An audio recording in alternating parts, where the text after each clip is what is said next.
au-delà de ces priorités, qui sont des priorités de l'année 2008, peut-être en partie de l'année 2009, il faut, et c'est le rôle d'un directeur général de l'action sociale et à la demande de ses ministres, c'est de réfléchir aussi à l'avenir de notre secteur social et médico-social, et également donc à la gouvernance et à l'organisation. Alors, aujourd'hui, nous avons un secteur qui est extrêmement éclaté, avec des prises en charge de populations de plus en plus complexes, depuis des gens relativement jeunes atteints de maladie d'Alzheimer jusqu'à des gens plus valides qui doivent avoir des accompagnements plus ou moins complets.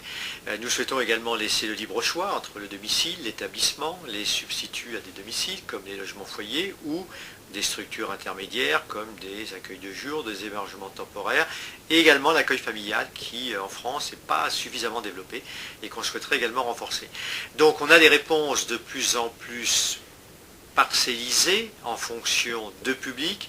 de territoire et en fonction également de la situation des personnes.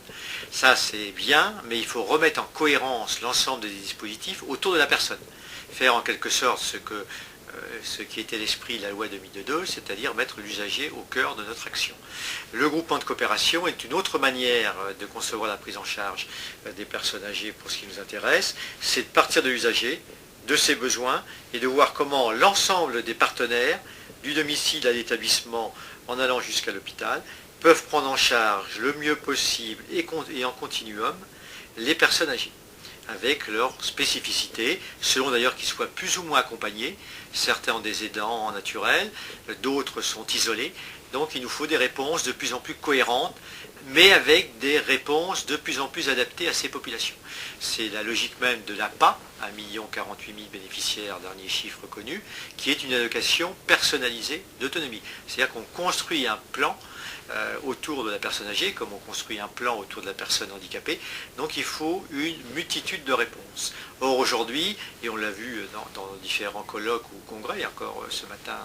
colloque où vous étiez, on s'aperçoit qu'on a des réponses trop fractionnées et qu'on oublie un petit peu l'usager et qu'on a tendance à lui faire des réponses un peu parcellaires et séquentielles.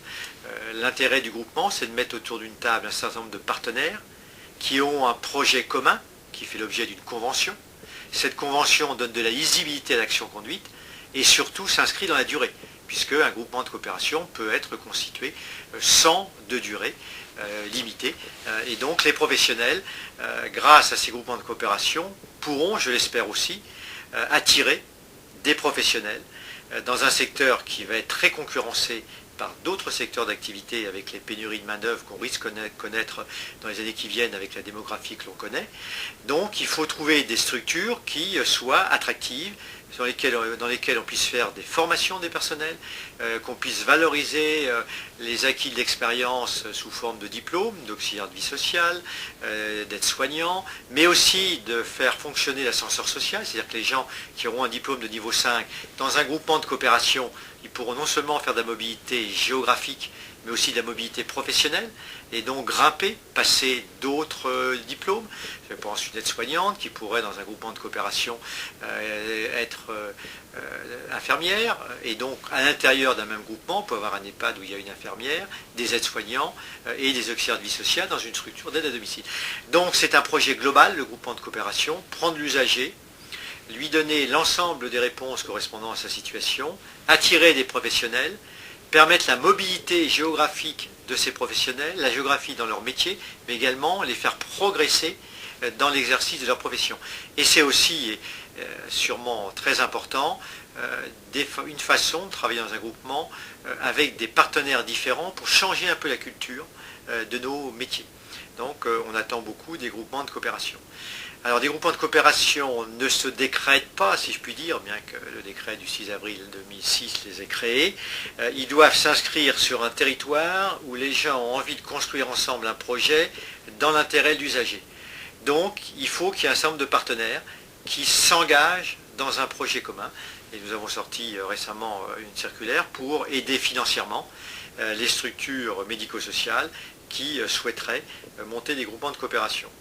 Alors je termine sur les groupements de coopération en vous disant qu'il y a des groupements de coopération qui relèvent du décret du social et du médico-social, mais il y a aussi des groupements de coopération dans le secteur sanitaire